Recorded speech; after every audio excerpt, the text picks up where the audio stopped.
Restaurant Unstoppable, episode 657 with Chef Eric Skokan. All right. With excitement, allow me to introduce to you today's guest, Chef Eric Skokan. My man, Chef Eric, are you feeling unstoppable today? So unstoppable. Yes, that is what we like to hear at Restaurant Unstoppable. So, born and raised in San Diego, Eric Skokan was, born in San Diego, raised in Virginia.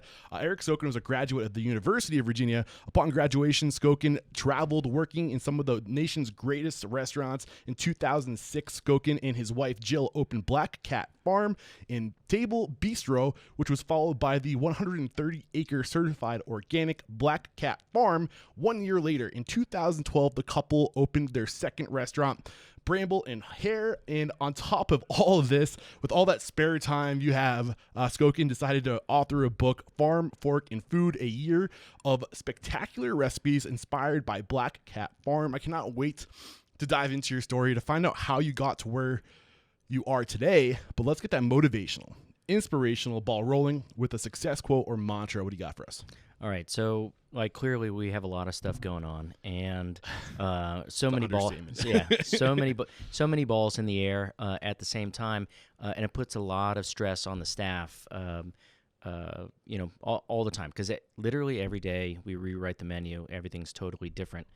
And I have all these harebrained schemes like, hey, maybe I'll raise cattle or whatever it is, right? And I realized that the fear of change that was in the staff was holding us back. And so now I make a joke about it, right?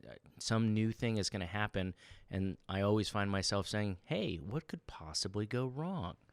Well, and it turns out a lot of stuff can go wrong, but, if you don't mind that it goes wrong, if you're willing to deal with the failure, then it's all good. I think we also have to have a mentality that, like, in this industry, it's never going to go exactly as planned. And we need to kind of, accept that, because we live in a very fluid world. It changes constantly, right?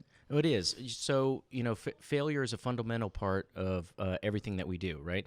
And in fact, I've learned this now, that failure is a fundamentally necessary part of success, right?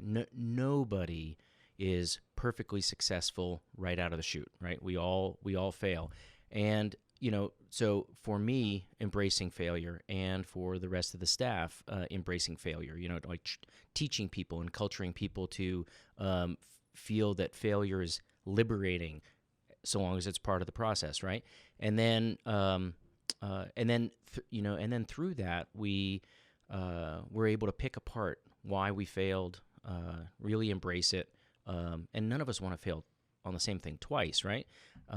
And I find that it makes us really clear thinking. Like, something didn't go well, then we have a quick meeting, we pick it apart, and we come up with a new plan, and we try it again. And so it's like you try something for the first time, and you score a C- on it. Well, next time you really need to be shooting for a B+, and then the third time really getting an A. Yeah, just start, right? Because I think do it. People in this industry like to do it right, and we want it to be right the first time. But the reality of the matter is, just start, because it's not going to be perfect. But every time you do it, you're going to get a little bit better, right? Yep. Awesome stuff. And I think we'll kind of get into it more. I read that article where you're talking about right now. There was about failure. And right. A lot of people, the first 3 years of owning a restaurant's like mayhem, right? After a year of owning your first restaurant, you decided that you're going to open a farm on top of it. So I'm sure we'll get into some of those failures, right? And what we learned from those failures. But let's bring it to where it starts to make sense, as far as where the story starts for you. Where does the story start for you? When does it start? Where does it make sense to start telling your story? Sure. Well, I fell in love with cooking, working my way through college, University of Virginia, study my butt off, leave the library, go to the restaurant that I was working in, cook, and it felt liberating. Cooking, being a line cook, being in the kitchen every night was liberation. I felt great as a person, exciting, fun. I was learning things. What was it that was liberating you exactly? Well, when you're cooking 17, 18, 19 tickets at the same time, and you have all that stuff in your head, and trying to get the timing right, and you have to have perfect, complete focus. Like you have no space in your head for the paper that I'm writing, or or I have to cram for this test, or I have to read 2 more chapters of blah blah blah. Like there's no time to think about any of that kind of stuff. Or I got a flat tire in my car. Oh, woe is me, right? When you're on the line, you can't think of that stuff. So when I hear the word liberating, I hear freedom. That's what comes to my mind, right? Freedom. Yep. And it's almost like you're entering that Zen state, right? Because when you get into flow and you're working, it's like meditation. Like you're focused on your breath, and you forget about everything else because you're just focused on your breath. And you get into that same state of flow and meditation when you're just focusing on executing the ticket, right? Yep. And for a 20, 22-year-old, spastic, kind of all over the place, all that kind of stuff, young and trying to figure things out as you go, finding that place where life becomes really focused and manageable and fun and exciting. It brings everything into perspective, I think, for me, in a really profound way, such that I knew I was going to be a chef. And I love to eat, right? I love food, right? So you put those two things together, like this is a great fit for who I am as a person, and I get to eat great food all at the same time, right? So what year, like how old were you again? You might have mentioned, I kind of escaped my mind. I worked in restaurants all the way through college. So 18 through 20. Graduated when I was 23. Zoom to like 30,000 feet from you real quick and kind of list the restaurants that you think had, in chronological order, that kind of had the biggest impact on you and the professional you are today, and then we'll kind of dissect that. Sure. Well, the first one was where I did an apprenticeship, Silver Thatch Inn in Charlottesville. The chef Gordon Carlson is just an unstoppable, like prodigiously talented guy. I learned it was so hard, so hard, but I learned so much really, really quickly, and I absolutely loved it. I went from there. I ran my own first restaurant, Michael's Bistro, also in Charlottesville, and frankly, I was fully unqualified for my first chef's job. I was a really, really good cook, but managing other people, pulling a team together, boy, that was those were all skills that I was learning on the fly. We'll dissect that. Yeah. Keep going. And then I went to DC, restaurant Nora. Nora Poulion is one of the most visionary, best chefs that we have. Nora has created a legacy throughout the country. So I put Nora on par with Alice Waters. These two women, one on each coast, are just, we're just really, really lucky in restaurants to be able to walk the path that they've laid out for us. Really, really lucky. Love it. Then went to San Francisco. I went, and so this is late 90s. I went as a chef who made really tall food, and I left San Francisco as a chef who made food that tasted good, right? And then I came out to Colorado, really just to get away from the city for a summer. I thought I was just going to work for the season. What year was it when you came out here? 1998. And man, I loved it. I really, really loved it out here. So that summer stretched out into a year, and then into the next season. Along the way, I met my wife. Good reason to stick around. Yeah. Well, and it turns out Jill was the GM of the resort that had hired me. Okay. So we worked together for 3 years, and then we started dating. And now we know why she hired you. Yeah. Well, yeah. Interesting. But that was a spectacular experience. Rustic, out in the middle of nowhere. We were 3 or 4 miles from the closest other, whatever. I think it's time to start dissecting some of this. Yeah. So just for I like timelines. I like when was when you were in Charlottesville? Sure. Was it the Silver Thatch Inn? Yep. Silver Thatch Inn. What year was that? That was in 93, 94. And then a couple years at Michael's. So there's a lot going on between 93 and 98. 5 years. You covered a lot of ground. Covered a tremendous. I think. ambition. I think that's why timelines are so important to me, because I think it shows ambition. It shows how, like, how many restaurants are you working in a period of time? Are you working in 5 restaurants in 1 year? That might not be a good thing, right? So like this is spread out over 5-6 years. You're probably giving at least a year at each location. I'm shooting. Yeah. Yep. So let's bring it to the first location, Charlottesville, Silver Thatchin. How did this transform? You said it was hard, but what did it teach you? What did it teach you? All right, so I went in as a kid who had worked at like Tippy's Taco and burger places, and just putting mayo on bread and all that kind of stuff, right? And but I loved it, and I knew I really wanted to cook, and so I went to the best restaurant in town, the Silver Thatchin, at the time, and asked the chef if I could work for him, and he brought me into the kitchen, and I really thought I was all it. I was the greatest or whatever, and I realized so quickly how little I really knew, and Gordon was a taskmaster. He pulled no punches. Insisted on everything being perfect every single day, and I went in as apprentice. I left there as sous chef. Wow, and that's a short time, because we're thinking 5 years from start to finish, right? About a year and a half there, so 4 months, apprentice-ish, and then line cook, and then attrition happens in restaurants, and apparently I proved myself and ended up as sous chef, and then left as a sous chef there. So give me 1 or 2 lessons, 1 or 2 ways that this Chef Gordon transformed you and influenced you into who you are today.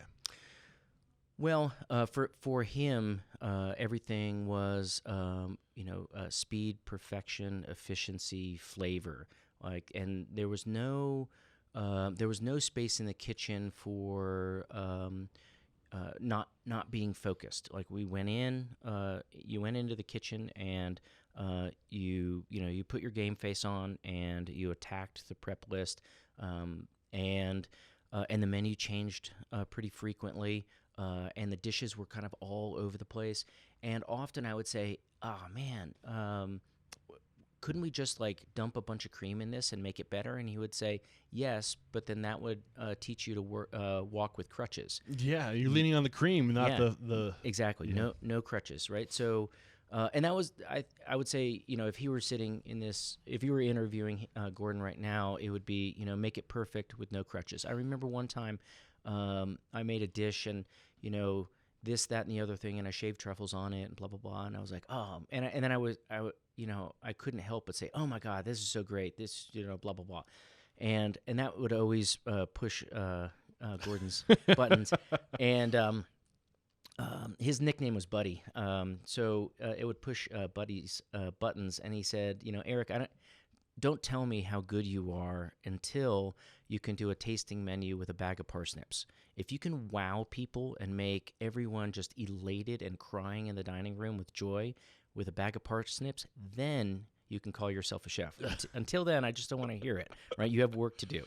So he kind of he helped you be humble. He taught you humility, right? Yeah. Well, how has that served you? Yeah. Well, in the end, cooking in restaurants is only about pleasing guests. Being a restaurateur is only about making the guests in the dining room happy and elated. And I believe this fully, completely right now, today. Our job is to take care of people. That's hospitality, right? Yeah. At its root. And whenever I am in the kitchen and I let my big head get in the way, and I'm pleasing myself. I'm not really focused on the true, essence of what it is we're supposed to be doing, which is taking care of the guests. And frankly, it's taking care of the guests on the guests' terms, not on the chef's terms, right? And of course, there has to be some sort of a crossover. So case in point, I'm not a big fan of lavender. I don't like the flavor, but our kitchen is glassed in, and when I do something with lavender, duck with lavender honey, or lavender panna cotta and hazelnuts and apricots or whatever, I see the guests swooning in the dining room, I'm remembering, Right. Lavender is super important. It's evocative and it's a beautiful thing. I just don't happen to like it, but what I like, ultimately, doesn't. I mean, it matters, but it doesn't really matter. The swooning in the dining room, really, that's the purpose of the whole Great thing. lesson. That's a great lesson to pull away. Just all these things that you've shared with us up to this point. And we got 3 more restaurants to talk about before moving out to Colorado. So which of these 3, maybe 2 of them out of the 3, do you want to like hover over for a little bit? How and why, basically? Bring us to a restaurant that really you think transformed you, an experience that transformed you. Well, I mean, the most powerful, experience that I've had in all restaurants was at Restaurant Nora in DC. And it was intense. It was really, really hard. Nora, was always a taskmaster, and she runs a spectacular restaurant. I'm so happy that I had that experience. I wasn't worthy of the experience that I was learning from. How did this experience impact you? How did it change you? Right. Who were you going into this experience? Who were you coming out of this experience? Yeah. I was going into the experience as a kid with lots of ambition. A kid who just fell on his face too, right? Because you had Michael's Bistro that. Yeah, your first owned the first business you had ownership in, right? No, that I was just the chef. Oh, gotcha. Yeah. And that was great. I learned a ton there. Michael's Bistro is a very standard, restaurant, pub food and high volume and that sort of thing. And it was a great place, a great proving ground to learn, management and that sort of thing. I know you want to talk about Nora, but you mentioned something earlier, and I like to stay chronological. That this is where you learn how to manage people. Yeah. Is it worth hovering over that for a little bit before going on to Nora? Well, I think so. There's a million little takeaways, but really one big one. I didn't realize that my mood, that how I, accepted success or failure, how I led the staff, I didn't think that it really mattered very much. If I, flipped out because, something got miscooked or whatever, I thought that was my own private little bubble, right? And so I used to, yell and kick and scream and all that kind of stuff when things would go wrong. And I realized, fairly soon that the rest of the kitchen staff was doing the same thing.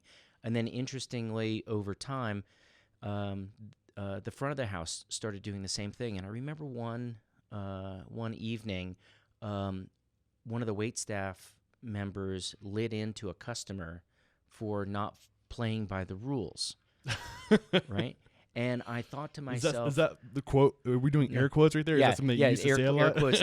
Well, I mean, I realize this in retrospect, and I realized that the wait staff were failing at the fundamental rule of restaurants, taking care of people on their terms, because when they came to the kitchen, they were being abused by all of the staff, the kitchen staff.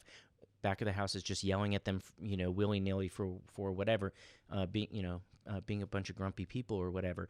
And all of that came from me, that I had started the whole thing. I had created a culture of abuse through the whole restaurant. Yeah, I mean, from the top down. Two things that come to mind when I hear you tell this story. First, I'm thinking of Danny Meyer in his explanation of skunking, right? And that when there's a negative person in a room, like you affect everybody. Yep. Like that energy transfers, right? You transfer that energy to everybody, and they people follow in your footsteps, right? Yep. And I think the other thing that comes to mind is just emotional intelligence. And at the peak of emotional intelligence, they say that self-awareness is at the peak. When the most emotionally intelligent people are self-aware. And it takes time to evolve that frontal lobe to be self-aware. And it sounds like this is around the time where you really started to become self-aware, and you're realizing like your impact on others is so powerful. Do you want to reflect any more on that? Well, it hit me like a freight train. I couldn't believe, we all think great things about ourselves, and we all think, bad things about ourselves as well. But I had no clue that I could have that much of a negative effect on everybody else around me. And and I realized that I needed to make it go away instantaneously. How'd you do that? I instituted a rule initially. First thing I did, where everyone had to say please and thank you. That everyone had to listen to everybody else. Just that little rule, that one thing though. Please. What Yes, you'll please. do by that is it forces you to kind of like acknowledge and recognize people, right? Yep. Yes, please. Was that the intention? Oh yeah, absolutely. That we were going to even if we didn't respect each other out of the gate, that we were going to use the niceties of society and language, Respect. Yeah.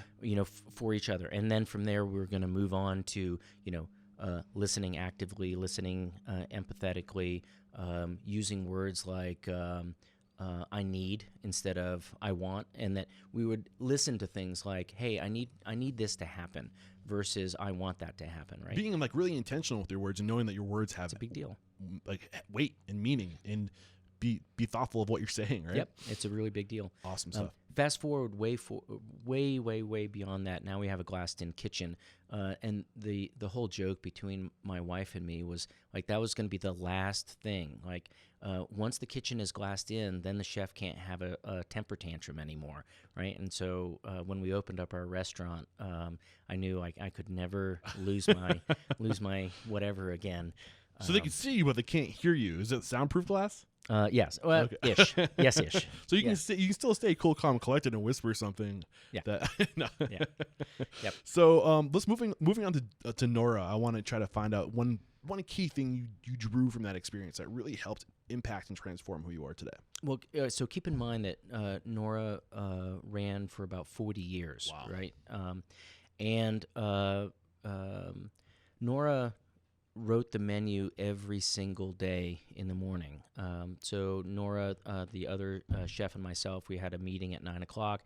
We would write the menu for the day, and then we'd cook our hearts out, and then do 200 or 300 covers, and then wrap everything up. We'd place orders for what we thought we were going to end up needing for the next day.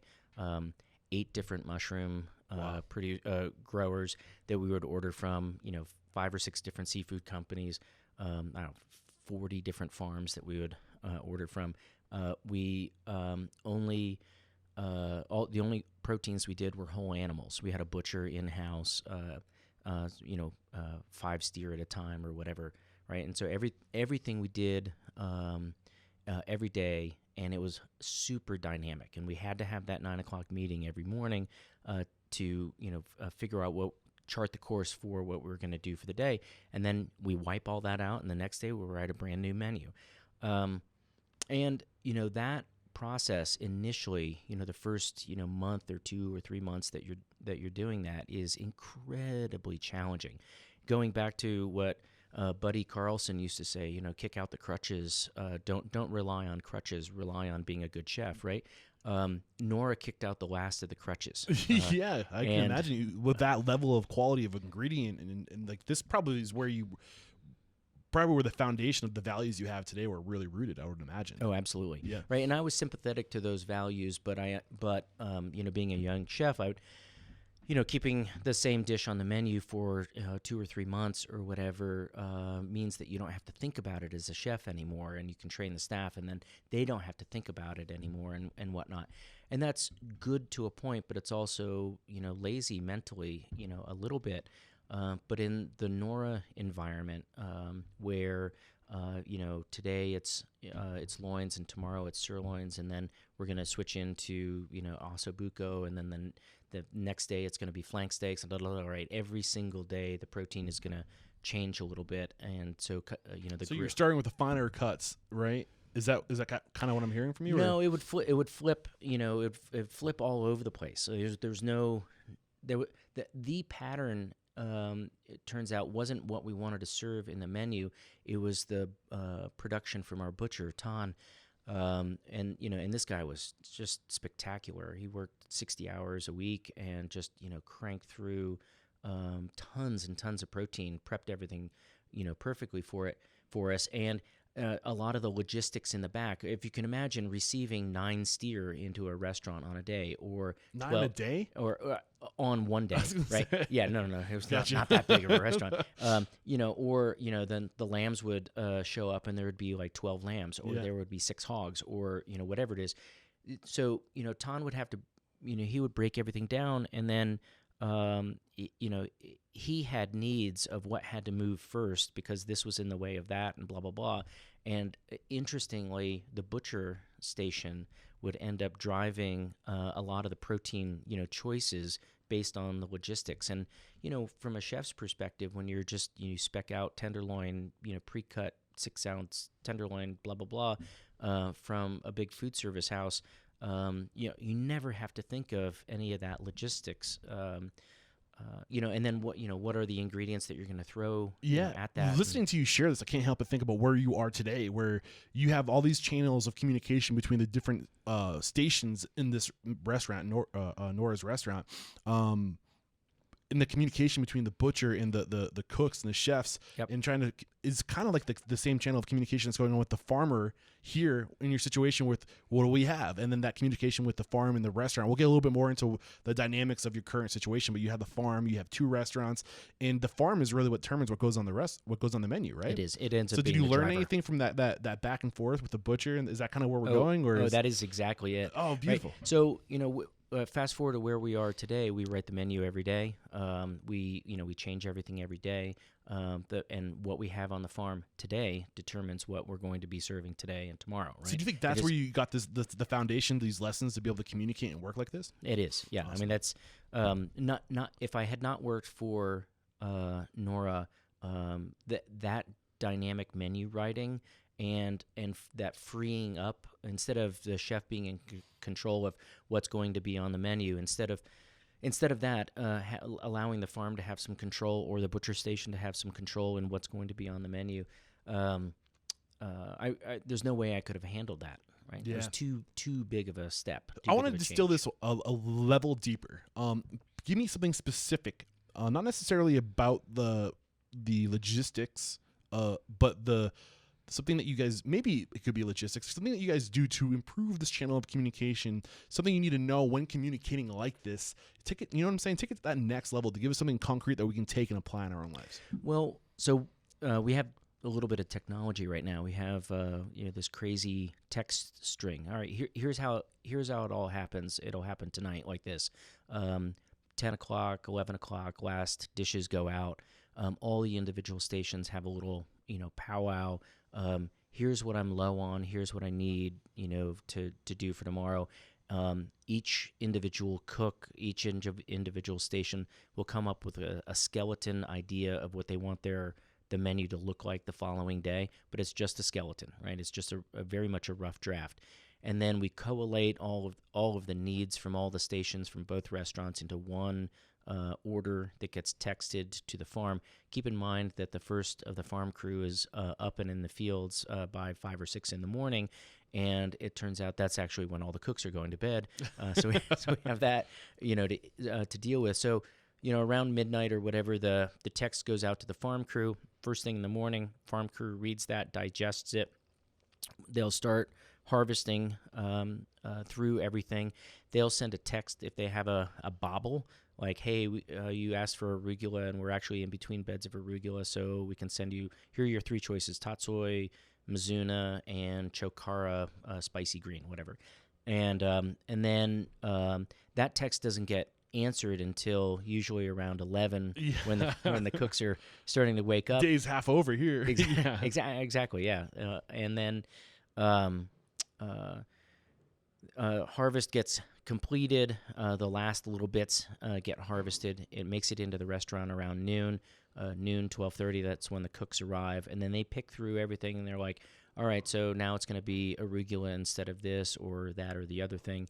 And then they're able to sort of flesh out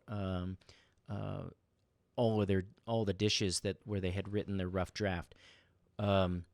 Go through prep. Prep usually finishes in crossing my fingers. Usually around 4:30 to 5. They last draft of the menu gets written at around 4:45 to 5. And you're serving by 5. Serving by 5:30. We print the menu at 5. We do line up with the wait staff at 5:10. We open the doors at 5:30. Now everything runs like clockwork, but we have to hold ourselves accountable to that schedule. The schedule and the system, texting back and forth and that sort of thing, has created a lot of flexibility for us.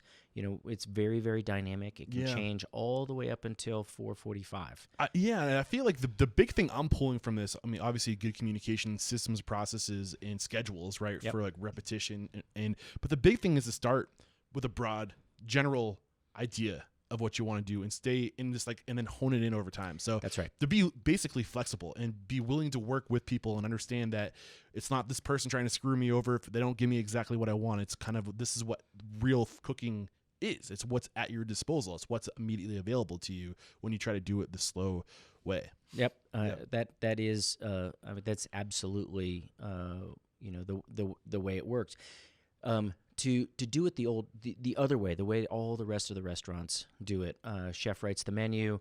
The beef has horseradish and arugula and celery mousse or whatever it is, on it. And when those ingredients come from the food service truck and they're not of great quality or they don't come at all, then there's lots of fist pounding and lots of yelling into phones and, hey, you screwed me over because you didn't send the blah blah blah blah blah, and whatnot. And for us, like there's no way we could write menus and execute menus that way with the expectation that everything had to be the same, right? Mm-hmm. It's kind of like, in a sense, it's kind of like surfing. Like our menu writing style is very much like surfing. You don't tell the wave, how you want it to behave. Like you react to it. You react to the wave as you have it. And in a surfing metaphor, everybody goes like, "Duh, of course." But for chefs, that's got to be fluid. You think about water; it takes any form, right? You got to be really ready to move into any situation and take the form that you need to take that day. That's right. I love it. Man, I can't believe we haven't even tapped into your time in San Francisco. You had 8 years in Colorado before even opening your restaurant.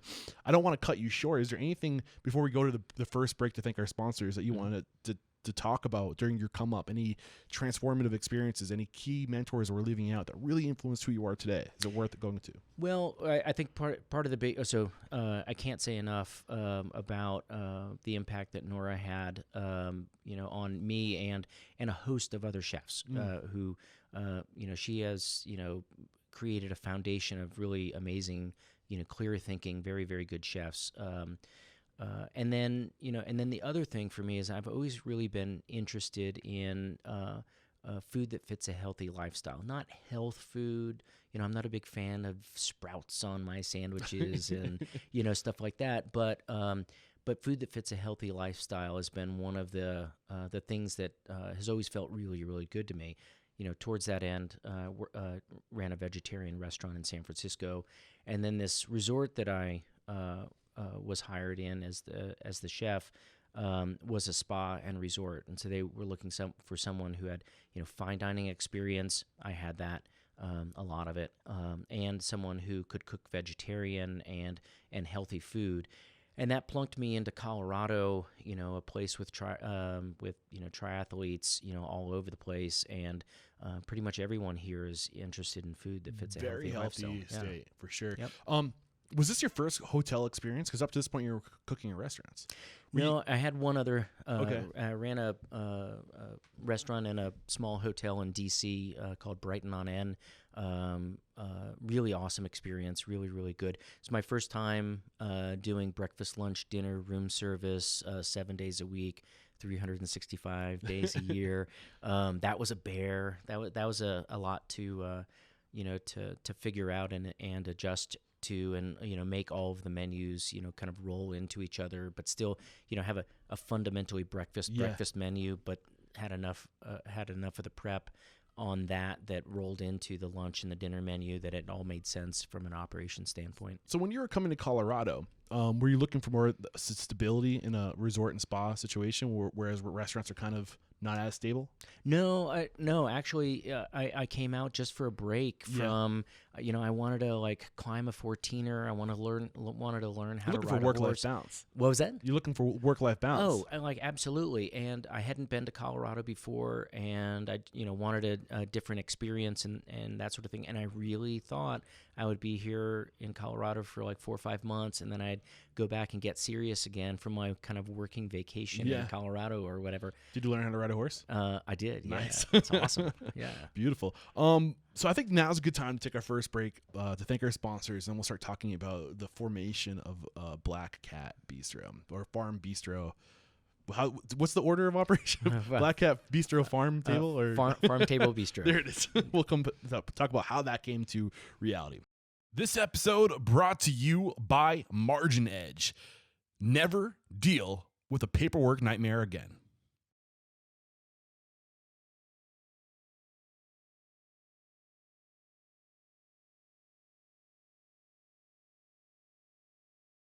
All right, so we're back, and I want to get into the transitioning to when your vision for Black Cat started to form and started to emerge, like, and how you started living intentionally to execute this vision.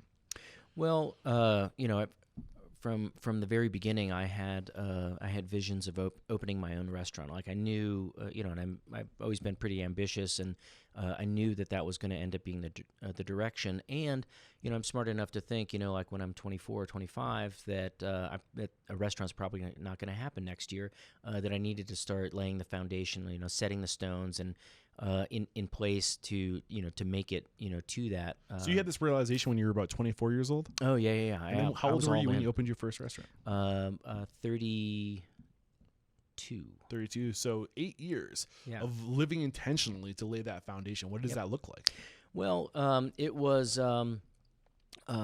learning all the skills that I needed to, becoming a better chef, using the kitchens as a laboratory, and it's instead of protecting myself from the things that I wasn't particularly good at, it was instead exposing myself to the things I wasn't particularly good at, with the idea that hey, when my name is at the bottom of the paycheck, I can't have this restaurant fail, right? I need to make sure that I can do all of the things that a restaurant needs, adequately, whether it's, repairing the stove or the blender at one end to, understanding how payroll works and taxes and making sure that my food cost is A+ all the time. And were you making a list of things that you needed to learn? Like, how are you tracking with the lessons you need to learn to be able to own your own place sometime? Well, a lot of that is from listening to other restaurateurs or chefs, gripe about how and why that they're failing. So when anyone would say, "Oh man, we just got our butts handed to us from this or whatever," and I had no idea about the tax filing deadline for blah blah blah, my ears would, my eyebrows would rise, my ears prick up, like, I need to be listening to that, right? So part of it is that, and then part of it is embracing my own failures along the way, like. A particularly bad service happens, and then really dive into exactly why did that happen, or that I'm not training a staff member, like my training of this staff member is not really successful and they're not really getting it. So and then taking a step back and instead of being willful and, kind of pigheaded about like, well, I told him 6 times, instead like think to ask the question, hey, how do you learn? It seems like my teaching isn't working, right? Yeah. And how do you want me to tell you this? How do we make it to the place that we're looking to make it to? Yeah, right? or the conversation, like, I've done everything I know how to do to get you to where you are, and you're still not there.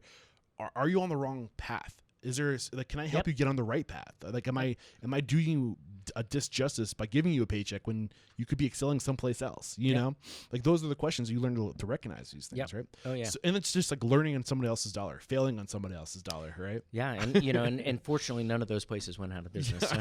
So the failures were all compartmentalized, or whatever. And then After a time of this resort, at this resort, I decided that I really loved living in Colorado. And so then I started to think about what it would be like to open a restaurant in Colorado as opposed to going back to San Francisco. And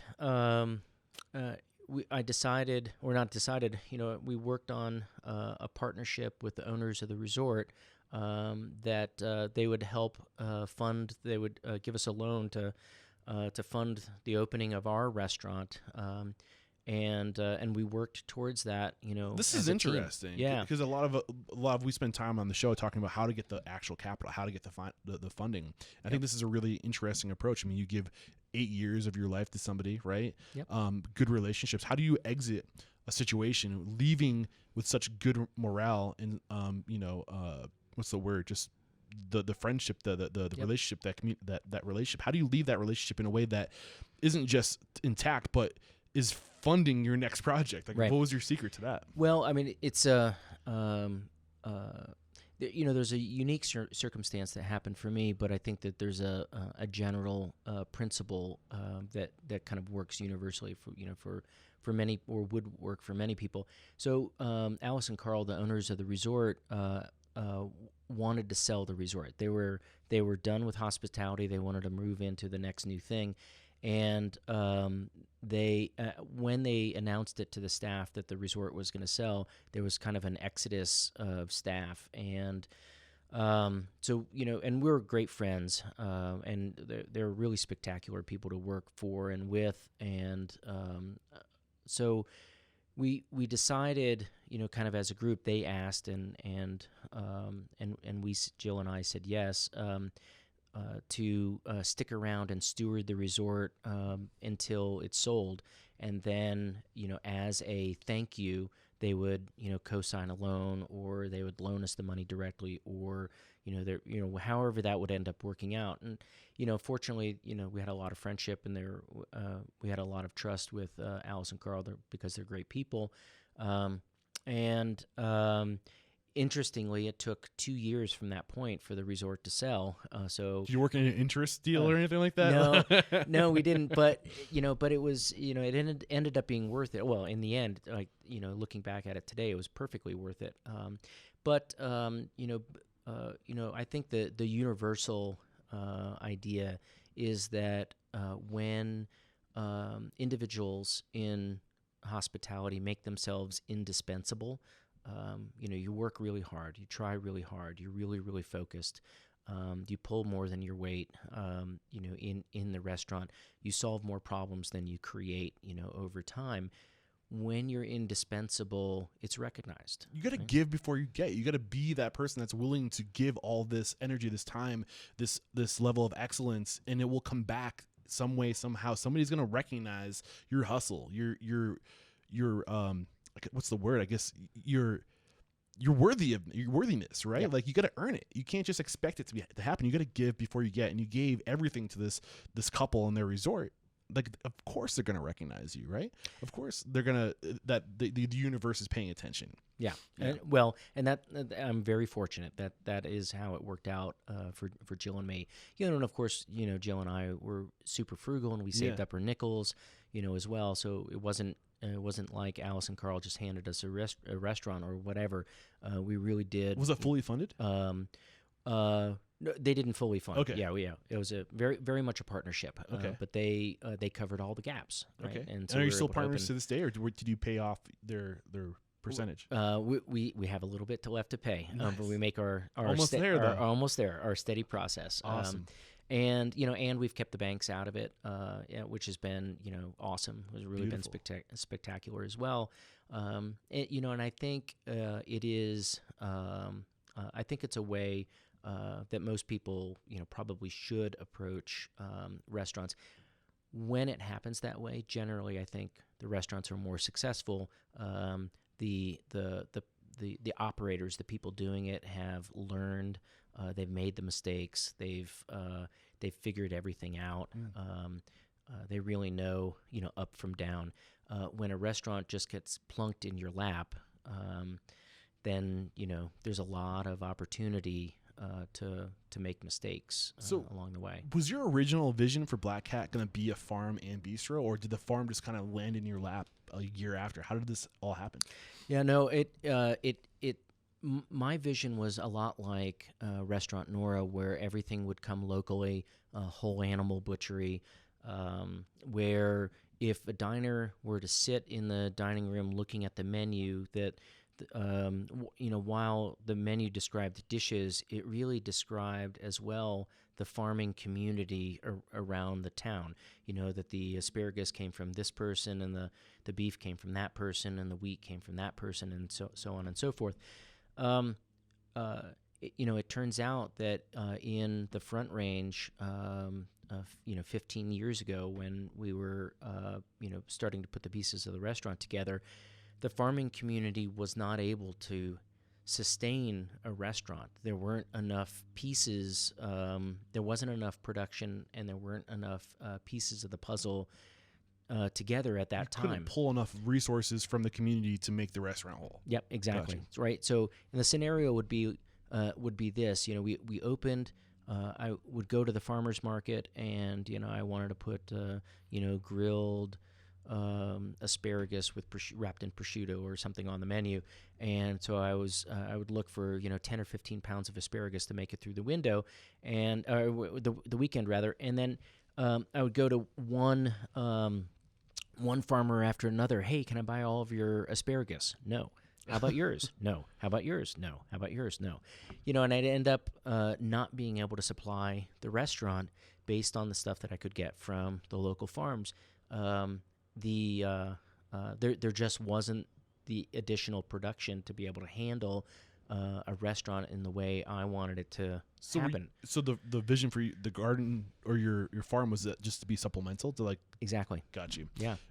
And and the issue in that is that I have maybe I have control issues, right? So I'm told no at the farmer's market a lot, and then I think to myself, well, I mean, how hard could growing asparagus possibly be? What could possibly go wrong? How hard could it be to open a restaurant? Yeah, exactly. Right. And so then, I had this big garden, big garden, and then I double it, and I supplement the restaurant a little bit with it. And then I thought, I love it. I love the garden. Every morning, slippers, mug of coffee, water, I'm still in my pajamas puttering around it. Right? It's so awesome to spend my mornings that way, and then harvest some stuff, and then go into the restaurant, cook my heart out, and then so I doubled the size of the garden, and then I doubled it again. And I was this is all in the first year. Because the garden started before the restaurant. Okay. And then doubled it in the first year of the restaurant. By the end of the first year of the restaurant, it was a third of an acre. So did you start this supplementing for the hotel? Is that where the supplementation began? Working in the hotel to pull the spa. Sorry.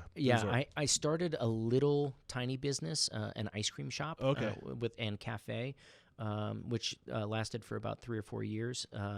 In the interim. Gotcha. And a lot of the garden stuff went into soup and little salads and sandwiches at this little kind of shishi. Was it meant to be temporary, or were you looking to hold on to that while you scaled into the Black Cat and everything else? Yeah, I was looking to hold on to it, and it turns out that tasting ice cream all day long is really, really challenging. Initially, it's great, and then after a while, the sugar hits you, and then oh man, it's just too much. Right? I got you. Not a good fit for me. So that was your first business in Black Hat. These two businesses, knowing what you know now, reflecting back at your first business and your second business, which is still open to this day. Yep. What were your lessons? What do you wish you knew then, going into these businesses, going back almost 15 years ago? Yeah. Well, the big thing I learned after, let's say, year 1 or 2 of having the ice cream shop, and I really had this gut check of, whenever you're in a restaurant, you're just going to spend a ton of your life in the restaurant. It's just going to be a lot of time. Mm-hmm. And there's no way around that. Good restaurants require the owners or the chefs to invest the time all the time to be there, and if you're going to do that, you've earned the right to surround yourself with the people you love, like that you love spending all this time with, In other words, anyone who's a jerk doesn't last long in the kitchen. Yeah, because if you're gonna be there, you might as well enjoy it with the people you're surrounding yourself with. Absolutely. Yeah. And the work needs to be a good fit for who you are. And I realized that in this ice cream shop, as much as the creative part was really interesting, surrounding myself with pure sugar all the time made me feel depressed all the time. And in the end, I didn't really like the work. And so, so I had this gut check. I was like, well, if I'm going to be doing this work, what do I really want to do? Where's where is my passion?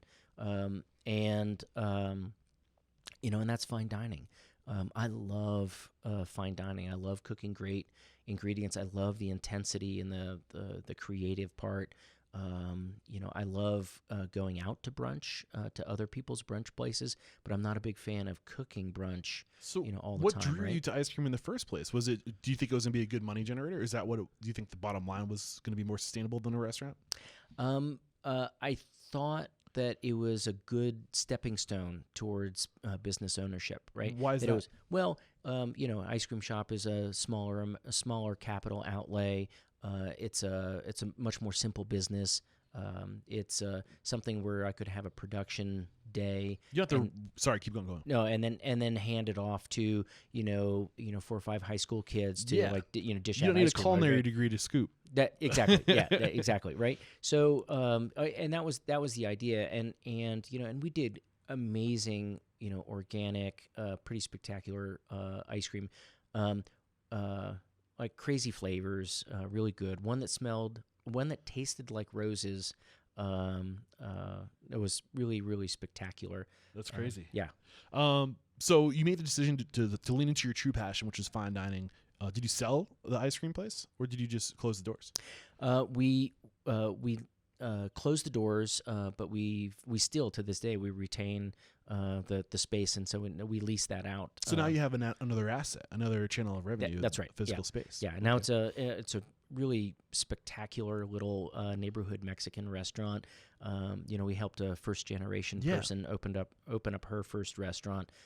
So we're super happy with that. And I think you make another kind of like below the radar point is that a lot of people go for their dream restaurant on day one, and the thing is, you got to scale into it, right? You now you have this asset that you're getting a paycheck rent, right? Right. That can go into sustaining your other business, right? So you're not completely relying on that one restaurant to cover the bills. You have a little something extra, and I think, and plus, I mean, it's just easier to start small and scale into something greater, right? Yeah, and that certainly was the idea. And my mistake was ice cream versus if it had been, let's say, a sandwich shop or something else like that, still entry level, we'd probably still be operating it today. Yeah, but So, what was that first year at the restaurant like? You get the doors open, first year at the restaurant, knowing what you know now, what would you have done differently in that first year? Oh man. The first year in a restaurant, right? There's no one of the so restaurant, when you know what you're doing and you have systems and whatnot in a restaurant, and you have experience in a restaurant, everything is really hard. It's still really hard. But in that first year in the restaurant, you have no systems. Like, where does the toilet paper go? Where do you put this? Where do you put that? Even with like 18 years or how many ever years of experience you had prior, it's a new framework. It's a new space. You gotta, sometimes the space determines the systems, right? Yeah, it absolutely does. And then sometimes the processes determine that you misdesign the space. Most people are right-handed instead of left-handed, but the yada yada is over on the left-hand side, and so everyone has to crane their neck over sideways in order to make a mug of cocoa or whatever it is, right? There's a lot of that happens, and it's really hard to sort through everything. So that's like the physical layout and like literally where the toilet paper goes. Of course, that's a huge challenge. But at the same time, when you open up a brand new restaurant, you have no culture.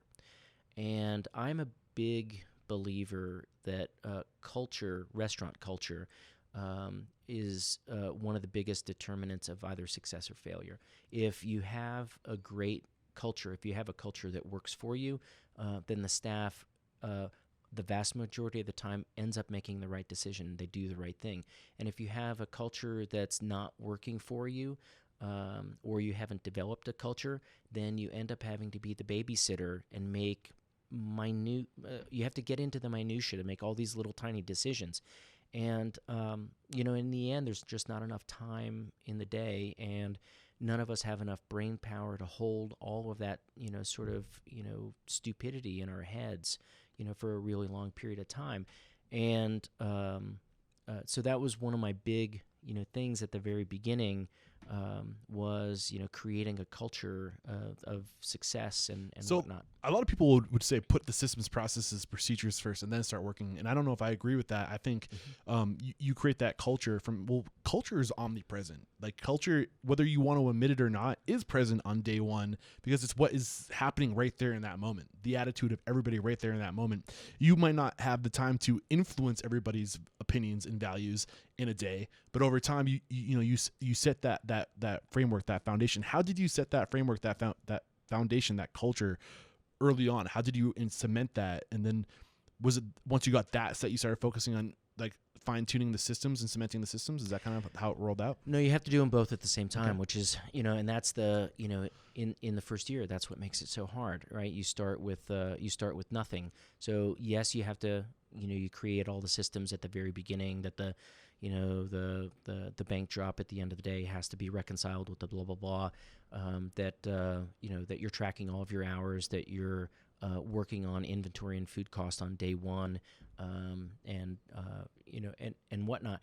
That all has to happen, but from my perspective, the owner has to be making statements about the how and the why and the what's important and the what's not important, starting from a week before the restaurant opens. You're just echoing these? They're just stating them out loud? Do you commit them to writing at this point? Are they being taught? How's it look? I'm a big believer that having a presence and saying what you believe in, saying that it matters to you, or saying, frankly, that it doesn't matter to you, that I'm not worried about that.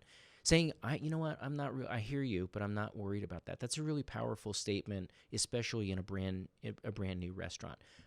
It's equally as powerful as saying, "Hey, you know what? This is really important. I want everyone to pay attention to what's going on right here. This is super important." We can write all of that stuff down into a binder, and we can have everyone take a test on what's in that binder. And then that binder goes up on the shelf. Mm-hmm. In order to hold everyone accountable to that, I can hire someone to be my policeman to stand in there and say, "Hey, well, you remember on page 3, section 2, line 2, it said this, and you initialed it at the bottom, you agreed. Right?" Yeah. So, yes, that's a possibility, but I think that it's an inferior method to being there and interpreting for people live.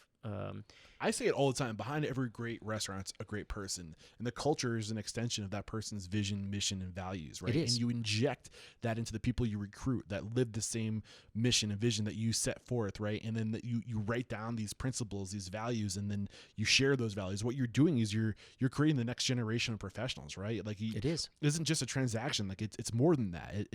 You're giving these people the foundation to go on and do their own thing, and you're injecting everything they're going to need, right? Yep. From day one, and we need to look at it that way. So how long did it take you to have that foundation of the values and the principles? You had them on day one. Did you commit them before opening the doors, or is it something that evolved over time?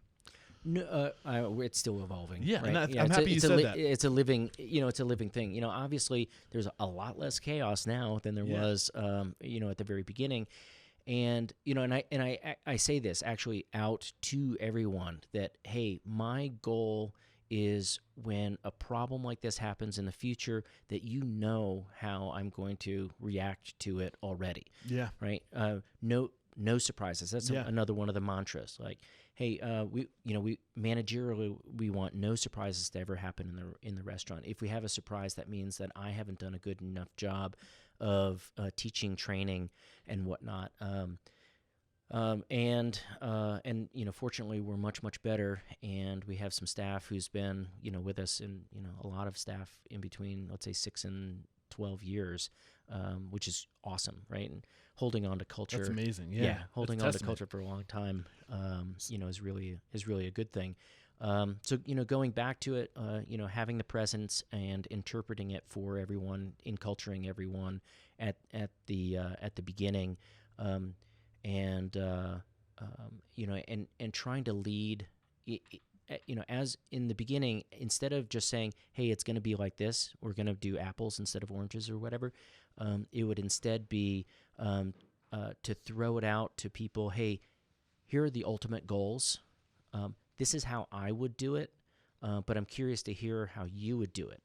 And taking a little extra time, an extra 5 minutes to hear the back and forth, understand, other new employees' perspectives on it. Always making sure that it's going to end up going in a direction that's correct. So there's a huge nugget in that, which is opening yourself up to different perspectives. All the minds that we have surrounded ourselves with, that's potential energy. And we need to open up the gates to that potential energy and let people weigh in, because they might have a way of doing something, a perspective, knowledge, or just a natural gift of seeing things, and they can add value to the group. They can add value. That's all energy that you're not tapping. Yep. So you got to open up those channels. You got to let people know it's okay to share your input. Give them, ask them. Don't just wait for them to say something. Like make them say something. Right? Yeah. We are always better than me. Right. We're always all of us together can do much more than I can do myself. It's always that's just a principle. That's always going to be the way it goes. And I think the owner's the necessary part for the owner is to have the mission, the vision, the values. This is what I care about. This is what success looks like. This is what's negotiable. This is what's not negotiable. There are a bunch of things I'm never, ever willing to negotiate in the restaurant. Or they're so absolute. Yeah. And I'm not willing, I'm willing to listen to your perspective, but I'm not willing to ever change. For example, having a safe workplace. I'm never willing to have, to value an employee in the restaurant who makes the space for all of us unsafe, right? It isn't worth it. And it never is going to be worth it. So walking in as an owner and saying, hey, here's what I believe in. Here's what success looks like. Here's what you can negotiate with me. Here are the absolutes. Yeah.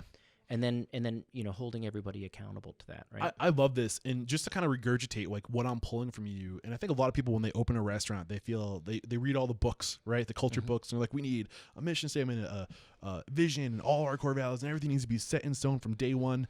And it's good to have a general direction, but what I'm hearing from you is you don't need to have necessarily all that on day one, because you are those things, and how you show up every day is a testament to what your core values are and what your mission is. And you don't need to have it figured out exactly on day one, but know that you are the embodiment of all those cultural things, and the way that you show up every day is how everyone else is going to show up. And then over time, as you get clarity and as you find the words, then start working things down. As you want to start transitioning yourself out of the business to maybe work on another project, like starting a farm, like you need to put these things on paper. So when people do start steering away from the standard that you set by being there with your presence, other people can say, listen, like, this is how we do things. Like, this is the way that we agreed to be here. Yep. Because you have to replace yourself, your presence, with words if you're not physically there, right? Yeah. That is absolutely the case. And there's a second part of it, a little hidden part, which I think creates lasting and really durable, sustainable value, to an organization. The first part is making it clear, when you're clear, it makes it easy on decision making for the rest of the staff, which is, I think, is really important. When you're clear on the non-negotiable stuff, you're also clear on the negotiable stuff. And for staff, new staff, old staff, it doesn't matter. When you allow things to be negotiable, some things, you've determined what those things are. When you allow space for people to be creative and problem solving and think through, you've created staff that value their experience. So instead of just doers, they're thinkers. instead of just reacting to what's going on. Now they're designers of their future. In some ways, it gives them a power. Empowerment is the word that's coming to my mind right now. Power over what their future is going to look like. And you know what? Those people are really engaged, right? And so I resist. I've done this for a long time. I've cooked for a long time. I've been a restaurateur for a long time. I've made a lot of mistakes along the way, and I still find myself resisting the desire to say, "Oh, what you need to do is this," right? Instead, it's I try to phrase it like, "Well, when I was in your situation, I did this and it worked pretty well. So that's one option, but I'm really curious," and I love the phrase, "I'm really curious." I'm really curious to hear your thoughts on it. Like, where do you think we should go with so this? basically, like, you're showing them what the end result should be, but you don't care how they get there. And you get there this way, but they might figure out a way that they can put a little bit of their own brand on, a little bit of their own charm on to get to the end product that might be better or more efficient than the way you're doing it. But you got to keep yourself open to those possibilities. And you do that by letting them know that you are curious of what their perspective is, what their thoughts are. Yeah, I mean, that's exactly it.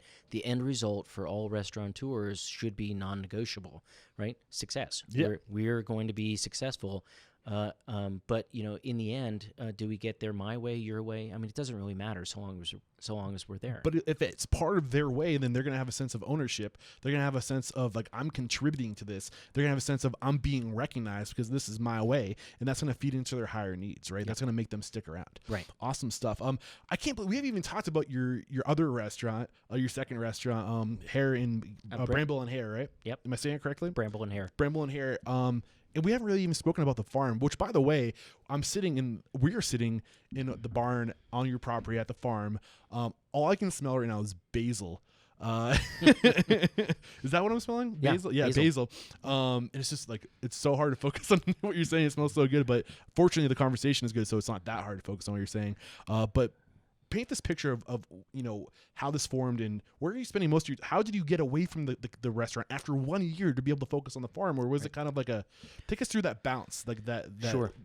setting up your life to be able to manage multiple projects at once? Yeah, well, nothing starts out the way you think, and when you first start it, you're going to score a C-, and then the next year, hopefully a B+, right? So, the first year, there was so much to learn at the farm. I had never driven a tractor before. Yeah. I had been a gardener, and there's a big difference between farming and gardening. You're still growing plants, but mass production is a different thing. Yeah, there's so many different processes. So many more things can go wrong when you're a farmer than when you're a gardener, or whatever. So, so there's a huge learning curve. I spent the whole winter as we were approaching opening up, land and becoming farming at scale. I spent that whole winter teaching myself everything that I could, driving a tractor, but different equipments, how to plant, all that kind of stuff. And I decided in that first year that there was too much to learn, and so I limited. So I made roughly 80% of what I was going to do in that year be things that I felt really confident with, things that I had already grown before. I left 20% of it was just operating a farm, getting the tractor to start in the morning, for example, that kind of stuff. And then in year 2, then I started expanding out. Still in that 80-20 formula, which incidentally is a great mix for me. Other people are more 90-10, other people are more 60-40 or whatever. 80% of what I try to do every year I've done and I feel great about. I know I'm going to score an A on it. And the other 20% is a crapshoot. Well, it's not a crapshoot because I do my research. I spend a lot of time researching and figuring things out. You could say the 20% is for you because you have a passion, you have an interest, and I think a passionate person always needs to feed the funnel, right? Yep. They always need to find that they need that next thing to learn, right? That's true. Well, and in fact, when I hit the wall, I've cooked now for 20-something years or whatever. When I hit the wall and I stopped learning, the farm came along, and now I'm learning all the time, Yeah. right? So feeding the learning fire has always been a big thing for me. But really what about important. what was going on at the restaurant where you were able to have the bandwidth? Does Boulder just quiet down so much in the winter that you could get away to focus on this stuff, or did you build up the team to the point? Did you surround yourself with the right people to be able to handle the restaurant without your presence? Yeah, it was a little of all those things. So, our restaurant doesn't have a patio, and so, summertime sales, June sales, is actually one of our slower times of the year, which helped a little bit, and it was frankly, it was really hard on the staff. I asked for a huge amount of change to happen, probably too much change, and I was a little too devoted in the first 2 years, to the farm. A lot of the staff, sort of made it through that time, but it was frankly impossibly difficult on them and on Jill and myself as well. When you think, oh well, this guy has a couple of restaurants and he has a big farm and he has 4 kids and blah blah blah. There's so much stuff going on. It's exactly what people are thinking. It's exactly what I was thinking. It was. It's not now, but it was in those first couple of years is exactly as manic and challenging and overwhelming as you can envision it. You said it was impossible. It was really, really hard. Did you fail? Really, really hard. In your eyes? Did you come short to where you wanted to be? There were so many. No. It was. We're still going, so it was successful, but right? In your how people are in this industry. Like if it's not exactly the way they want it, like they feel like they're a failure. I gave up on being obsessed about. I'm not. I'm obsessed about not failing. But I have given up on beating myself up about my failures, right? Oh. Now I love the failures. I don't want to fail. It's a part of life. Yeah, but if you're not failing, you're not going fast enough. You're not pushing the envelope. I agree. I agree completely. And so in that fall, First Frost came, and incidentally, we're going to have First Frost in a couple days here, so it's sort of a fitting time. At the end of that first year of full-scale farming, when the first frost fell and kills off a bunch of stuff, and all of a sudden the pressure is gone, then I started to take stock, and I think one of the things I'm most proud of is that I had the time and the perspective, the clear thinking to take stock of the successes and the failures of that first year. And then really hone in on the successes. Instead of obsessing about this didn't turn out and that didn't turn out. So for example, I planted 600 tomato plants that first year, and I think I probably only brought in 20 pounds of tomatoes. Those tomatoes were probably $95 a pound. Wow! So stupidly was such a failure. But I didn't focus on that. Instead, I focused on all the things. What you learned not to do. Well, absolutely, yeah. Right? Get better at tomatoes, certainly. But hey, in that first year, I learned how to design an irrigation system. I figured out all the math. I taught myself how to do that. I figured out how to drive a tractor, not particularly straight, but I was able to do it. We opened up a booth at the farmers market, and we were selling vegetables at the farmers market. We had customers that at the end of that first year at the farmers market who didn't know we had a restaurant, who thought I was a good farmer. Crazy. I love it. So really what I'm extracting is focus on the good. We can choose to focus on the bad, but we have free will. We get to choose where we put our focus. If we focus on the good, we focus on what we've achieved, we're going to show up a little bit better than if we were negative, focusing on the bad. And how do we start this conversation? People are attracted to the energy you're putting out. Yep. So if you're focused on things you're not achieving and you're just carrying this cloud over you all the time, you're gonna continue to go in that direction. So you're not gonna be able to do it by yourself. You need to surround yourself with people. If you're being a dink all the time because you're in a miserable mood, you won't have the people to surround yourself with to do it right. Yep. So I think people are getting the point. Did I cut you short? No. We haven't even talked about your other restaurant. We got to start to think about wrapping up the conversation to get to the speed round. But anything that I don't want to cut you short. Is there anything you were hoping we would bring to this conversation that we haven't yet gotten the chance to discuss? Now's the time. No, I just wanted to go back to the idea for Jill and I is that sort of surfing metaphor, right? There's success, there's failure. We have this long-term vision of what success looks like, and yeah, the waves push us around a little bit, but so long as we're focused on that end point, and we free ourselves up from limiting expectations or or whatever it is, we free ourselves up from that, and we build up the staff at the same time. We create, people who are committed. In the end, that's the framework that creates success, where everything changes every single day, where the frost comes and it wipes out all the basil, where whatever the disaster is, I think we have an organizational culture and structure, and mindset that allows us to overcome it all. So one question specific to what you do, I think a lot of people are moving in the direction or trying to move in the direction of being more sustainable, being more slow food, sourcing locally, sourcing from their own sources. What advice do you have for that person that's listening to this, who's inspired by what you've been able to achieve? Yeah, it is going back to what I said before about creating this rough draft framework of a skeleton of a dish. So when you spec out a dish and you make it exact, when everything is exacting, then everything has to fall into place. Otherwise, it's not going to be successful. Instead, so for example, if you put risotto on the menu with market vegetables, right? Guests in the dining room are going to be jazzed with risotto with market vegetables, right? And you've left it wide open. Yeah. Whatever you harvest, whatever you get from the farmer's market is going to end up being great in that dish.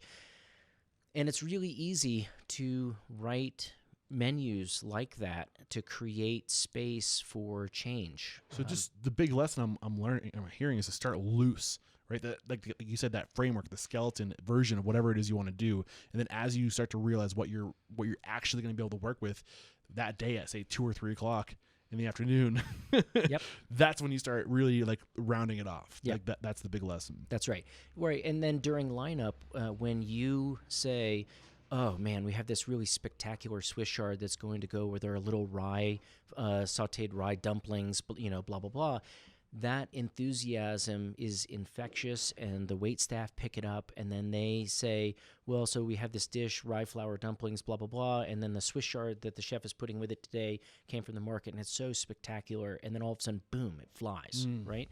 So you've turned your lemon, I don't know what I'm going to do in the future, into lemonade, excitement, and a great sales pitch for people in the dining room. Yeah, and I think that's another underlying lesson right there is do everything with enthusiasm. Because even if it isn't exactly what you wanted it to be because the ingredient changed, still deliver it to your team with that same level of enthusiasm, because they're gonna pick up on that enthusiasm and channel it straight to the guests. So indeed, great stuff. One last question before we thank our sponsors one more time and go into the speed round.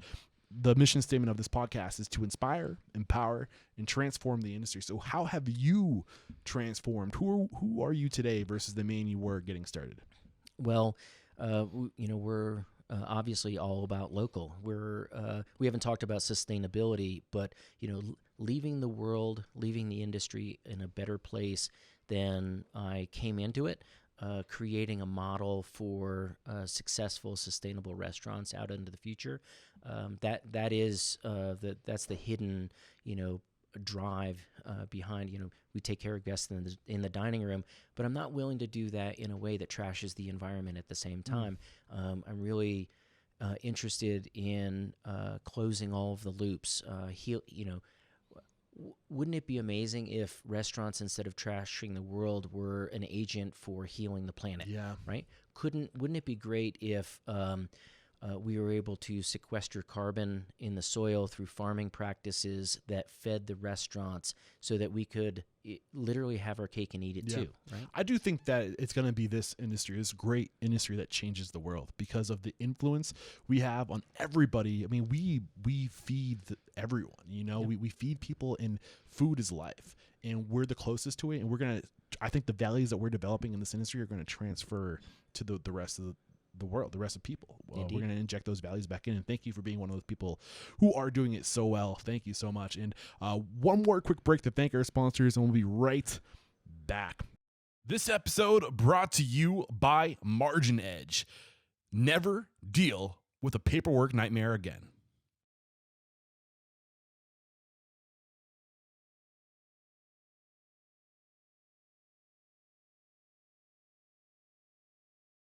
We're back, and the first question I have for you is, what is your it factor, a habit, a trait, a characteristic you believe most contributes to your success? Flexibility. What is your biggest weakness? Flexibility.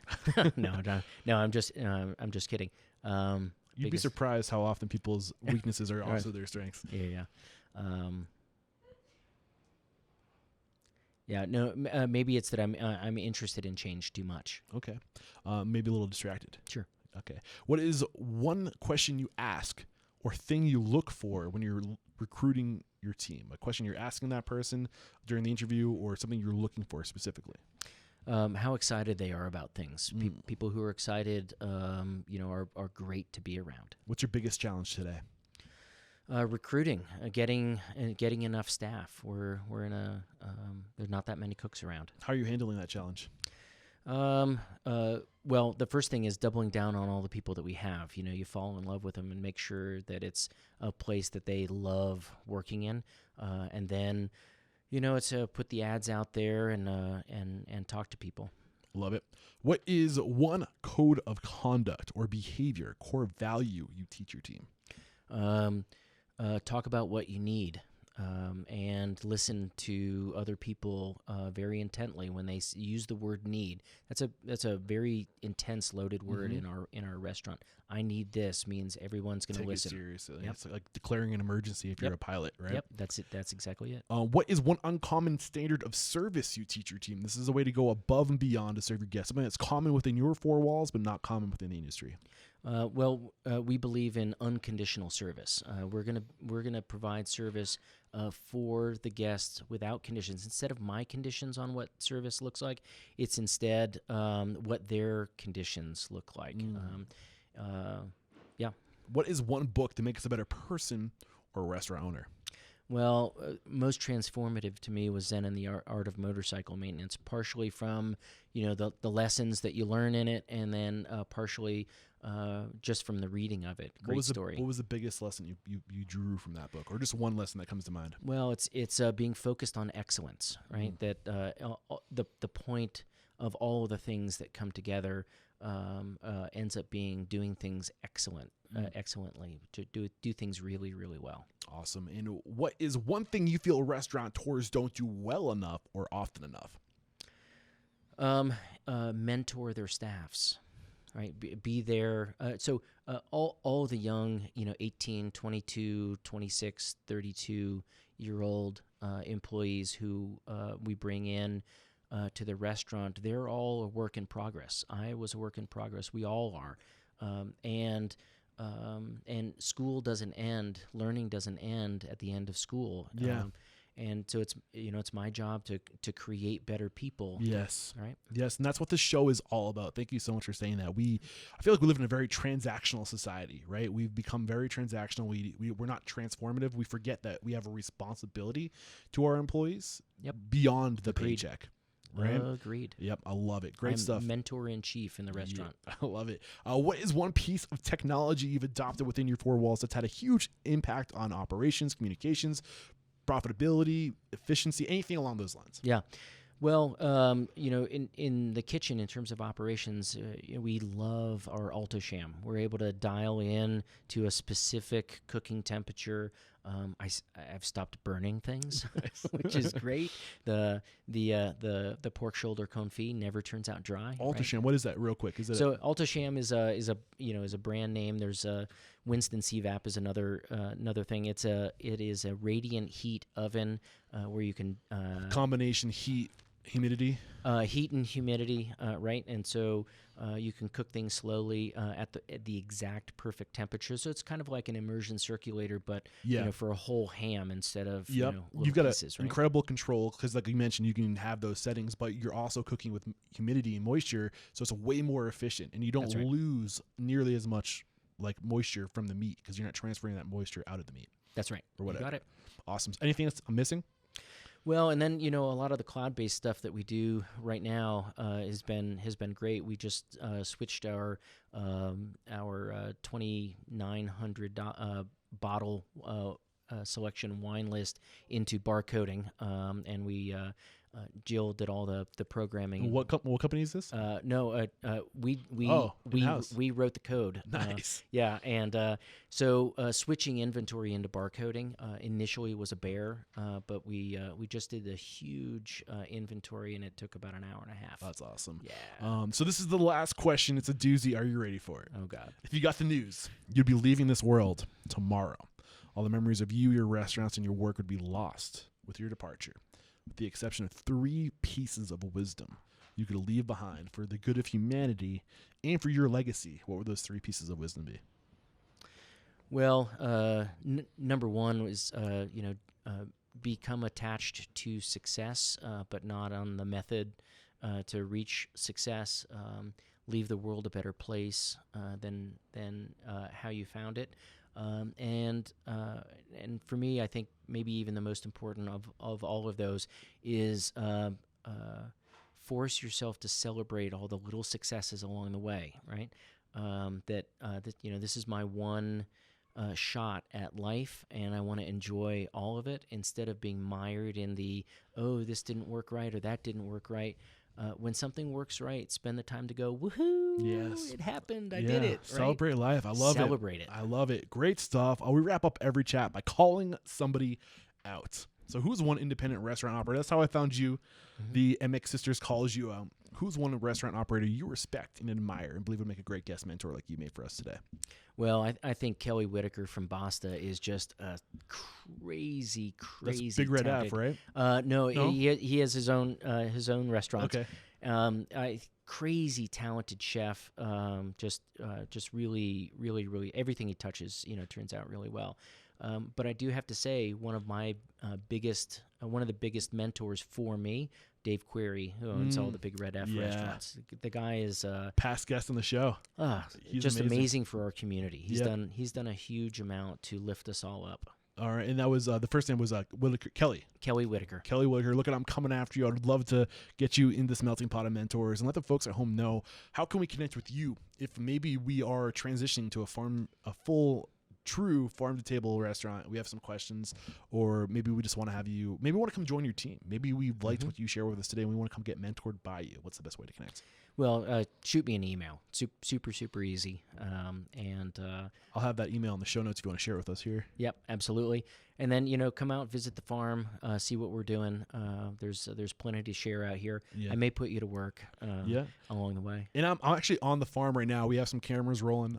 Still learning the whole camera thing. Hopefully we have some good angles rolling for you guys. But if you want to see the farm, I'll have some B-roll as we're talking about the farm. I'll make sure I play some of that B-roll for you guys. One of the cool things about being on site is you get to capture the visuals too. So again, thank you so much, Eric, for taking the time to share your story, your knowledge, your mentorship. There is no questioning, my man.